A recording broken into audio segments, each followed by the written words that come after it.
আসসালামু আলাইকুম এভরিওয়ান। আশা করছি সবাই ভালো আছেন। সবাইকে ওয়েলকাম জানাচ্ছি ডিসিবি ফরেক্স ট্রেডিং এ ওয়ান্স অ্যাগেইন। আজকের ভিডিওতে আমরা গোল্ডের মূলত উইকলি ফোরকাস্ট নিয়ে কথা বলবো এবং সেই সাথে গোল্ডের ফান্ডামেন্টাল যে টপিকটা আছে এইটাও আমরা ইনক্লুড করেছি। সো যারা গোল্ড ট্রেডিং করে থাকেন আশা করছি তাদের জন্য ভিডিওটা অনেক বেশি হেল্পফুল হবে।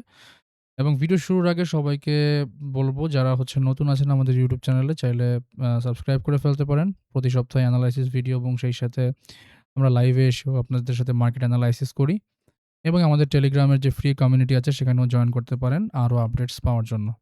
তো চলেন আমরা শুরু করি। তো শুরুতেই আমি যদি একটু ইকোনমিক্যাল ক্যালেন্ডারের দিকে তাকাই সেক্ষেত্রে আমাদের এই সপ্তাহটা শুরু হচ্ছে ২ তারিখ থেকে মার্চের ৬ তারিখ পর্যন্ত এবং মানডেতে আমাদের রয়েছে আইএসএম ম্যানুফ্যাকচারিং পিএমআই এবং থার্সডেতে কোনো প্রকার ইভেন্ট নাই।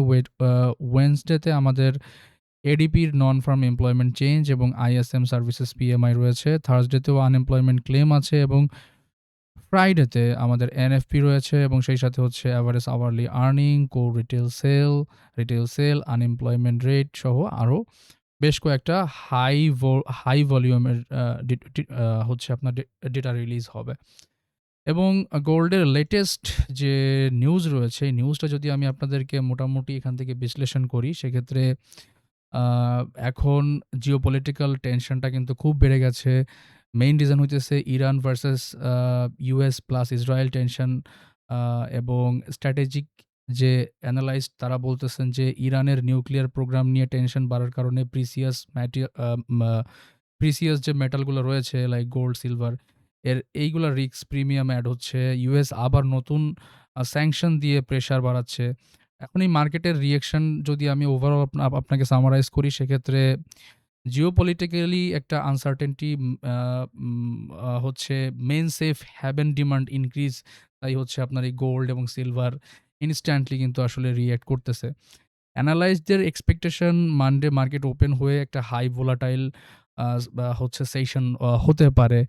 সো তো এই মোটামুটি আপনার গোল্ডের আপডেটস এবং সেই সাথে আমরা যদি এখন ডিরেক্টলি চার্টে চলে যাই সেক্ষেত্রে আমি এখান থেকে একটু ডেইলি টাইম ফ্রেম থেকে স্টার্ট করতেছি। সো ডেইলি টাইম ফ্রেমের স্ট্রাকচার নিয়ে যদি কথা বলি, completely bullish structure no doubt এবং এখানে ডেইলি টাইম ফ্রেমের একটা অর্ডার ব্লক ট্যাপ করে দেন প্রাইসটা উপরের দিকে যাচ্ছে। এখানে ইনডিউসমেন্ট কমপ্লিট করেছে এবং এখন মার্কেটের টার্গেট সরাসরি ৫,৬০০ বা অল টাইম হাই। ঠিক আছে? এবং মোটামুটি দেখতে পাচ্ছেন যে ডেইলি টাইম ফ্রেমের একটা অবস্ট্রাকল এখানে আমরা দেখতে পাচ্ছি যেটা এখান থেকে একটা সেলিং প্রেশার মোটামুটি লেভেলে আসতে পারে, বাট এমনও হইতে পারে যে মার্কেট ওপেন হওয়ার সাথে সাথে এই লেভেলটাকে একবারে প্রাইস উড়াই দিতে পারে, এরকম সক্ষমতাও রয়েছে। সো এখান থেকে একটা জাস্ট আমরা যদি আমরা জাস্ট এই যে মুভটা করেছে প্রাইস এখান থেকে যে একটা শার্প ড্রপ করেছে, এখান থেকে যদিও আমাদের পিওয়াই ট্যাপ করেছে, বাট তারপরেও যদি আমি এই থেকে এই পর্যন্ত মুভটাকে দেখি তাহলে এটা একটা অপটিমাল এরিয়া আছে যেখান থেকে একটা সেলিং প্রেশার মোটামুটি লেভেলে আসতে পারে, যদিও ওভারঅল বায়াস থেকে শুরু করে বলেন structure everything is bullish. So selling করাটা অনেক বেশি রিস্কি হবে বা সেলিং প্ল্যান খোঁজাটা অনেক বেশি রিস্কি হবে, তারপরেও শর্ট টার্মে প্ল্যান করা যেতে পারে। সো এখানে আমরা জাস্ট এই যে জোনটা আছে যেটা আপনার ৫,৩৫১ থেকে ৫,২৬২র যে জোনটা আছে, এই জোনটা থেকে প্রাইসটা একটু ড্রপ করতে পারে। আপনি যদি এখানে আমি যদি আপনাদেরকে জাস্ট একটু ফিবটা লাগায় দেখি সেক্ষেত্রে আপনি এখানে ক্লিয়ারলি বুঝতে পারবেন যে এখানে কিছুটা বাউন্স ব্যাক আমরা দেখতে পারি এখানে। ঠিক আছে? তো এইজন্য আমি এই জোনটাকে মার্ক করে রেখেছি। সো এখানে ডেফিনিটলি আমরা যদি এখান থেকে কোনো সেলিং প্ল্যান করতে যাই আমাদের ১ ঘন্টার স্ট্রাকচার বেয়ারিশ দেখা লাগবে এখানে। দেন আমরা এখান থেকে প্ল্যান করব এবং এখান থেকে যে আমরা সেলিং প্ল্যানটা করব এটা কোন পর্যন্ত করব এটা বোঝার জন্য আমরা যদি ৪ ঘন্টা টাইম ফ্রেমে আসি, সো ৪ ঘন্টা টাইম ফ্রেমে দেখতে পাচ্ছেন এই যে সেম এরিয়াতেই আমাদের এই জোনটা রয়েছে। মানে ডেইলি ৪ ঘন্টা ১ ঘন্টার যে পুরো ওটি এরিয়াটা সেটা এইটা। এই লেভেল থেকে প্রাইসটা ড্রপ করতে পারে। অ্যাগেইন আপনি এখানে যে জিনিসটা দেখতে পাচ্ছেন এখানে কিন্তু প্রাইস লিকুইডিটি গ্র্যাব করেছে। এই হাইয়ের লিকুইডিটি গ্র্যাব করেছে এবং এটা একটা ডেইলি টাইম ফ্রেমের পিওয়াই সেক্ষেত্রে এবং সেই সাথে অনেকগুলো টাইম ফ্রেমের সাথে এখানে স্যাচুরেট করতেছে।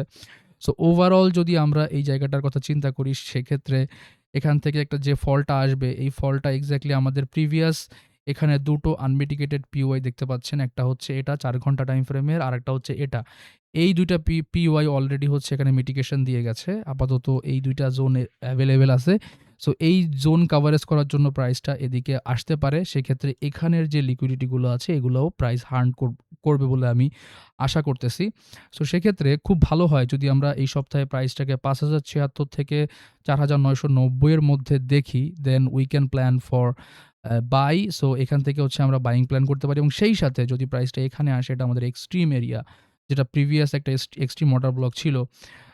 সো এটা হচ্ছে ৪৮৯৩ থেকে ৪৮৫৪ এই জোনটাতে আসলে আমরা এখান থেকে অনায়াসে একটা বাই প্ল্যান করতে পারি, যেটার আমাদের টার্গেট একদম অল টাইম হাই থাকবে, স্ট্রাকচার হাই পর্যন্ত থাকবে।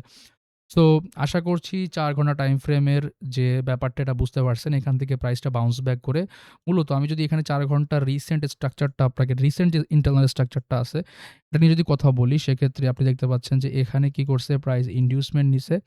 আফটার দ্যাট মার্কেট এখানে ব্রেকআপ স্ট্রাকচার করে ফেলছে।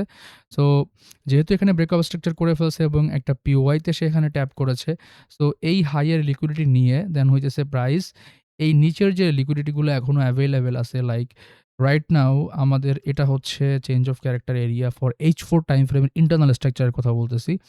সো প্রাইস যে জিনিসটা করবে এখান থেকে দেন উপরের দিকে বাউন্স ব্যাক করতে পারি। এছাড়া আমরা আরও লোয়ার টাইম ফ্রেমে আসলে দেন হচ্ছে আরও এখান থেকে ভালো করে ডিসিশন ক্রিয়েট করতে পারবো। সো আমি এখান থেকে যদি ইন্টারডে টাইম ফ্রেমে চলে যাই, H1 টাইম ফ্রেমে, H1 টাইম ফ্রেমে আপনারা দেখতে পাচ্ছেন H1 টাইম ফ্রেমের স্ট্রাকচার কিন্তু বেয়ারিশ ছিল। মার্কেট এখানে ইন্ডুসমেন্ট নিছে, ইন্ডুসমেন্ট নিয়ে ফার্স্ট অর্ডার ফ্লো থেকে প্রাইসটা ট্যাপ করেছে অ্যান্ড দেন এখন আমাদের কাছে মিটিগেশনের জন্য H1 টাইম ফ্রেমের ওটি এরিয়াটাও কিন্তু এটা, এবং এখানে প্রাইসকে আমরা সেইমভাবে দেখতে পাচ্ছি যে এই হাইয়ের লিকুইডিটি গ্র্যাব করেছে, পিওয়াইতে ট্যাপ করেছে।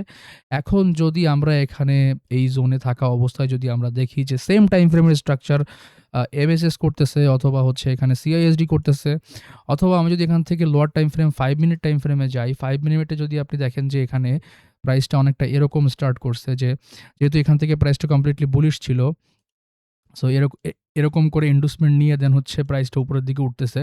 সো প্রাইসটা যদি এখন যে জিনিসটা করবে এখান থেকে ইন্ডুসমেন্ট নিয়ে এখানে চেঞ্জ অফ ক্যারেক্টার যদি করে এবং চেঞ্জ অফ ক্যারেক্টার করার পর যদি সে এখান থেকে বেয়ারিশ স্ট্রাকচার ফরমেশন শুরু করে, বুলিশ থেকে বেয়ারিশ স্ট্রাকচার ফরমেশন স্টার্ট করে, then we can plan for sell from this area.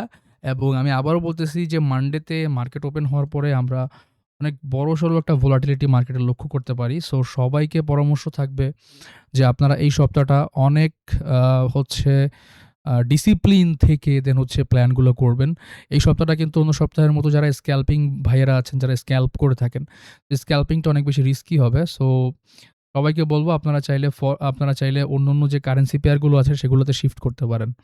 এবং বাকি যে ফরেক্স মার্কেটগুলো আছে like GBP USD, euro USD, AUD USD, USD CAD এবং জিবিপি জেপিওয়াই, এইগুলোর যে অ্যানালাইসিস এবং যে সেটআপ, ফ্রি সেটআপ, এগুলো কিন্তু আমাদের টেলিগ্রামের একটা ফ্রি কমিউনিটি বা একটা পাবলিক কমিউনিটি আছে, ওখানে কিন্তু শেয়ার করা হয়।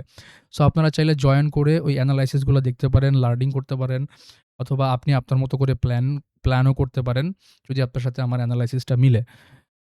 সো আশা করছি এই সপ্তাহের পুরো জিনিসগুলো আপনার আন্ডারস্ট্যান্ড হইছে এবং আপনি যে জিনিসটা করবেন এখান থেকে আমি যে এরিয়াগুলো মার্ক করে রেখেছি এগুলো একটা স্ক্রিনশট নিয়ে দেন আপনি চাইলে ওই জায়গাতে আপনার মতো করে আপনি চাইলে অ্যানালাইসিস করতে পারেন, রিঅ্যানালাইসিস করতে পারেন। সো আজকের ভিডিওটা এই পর্যন্ত। সবার সাথে দেখা হচ্ছে ইনশাআল্লাহ মার্কেটে। সবাই ভালো থাকবেন, সুস্থ থাকবেন। আল্লাহ হাফেজ।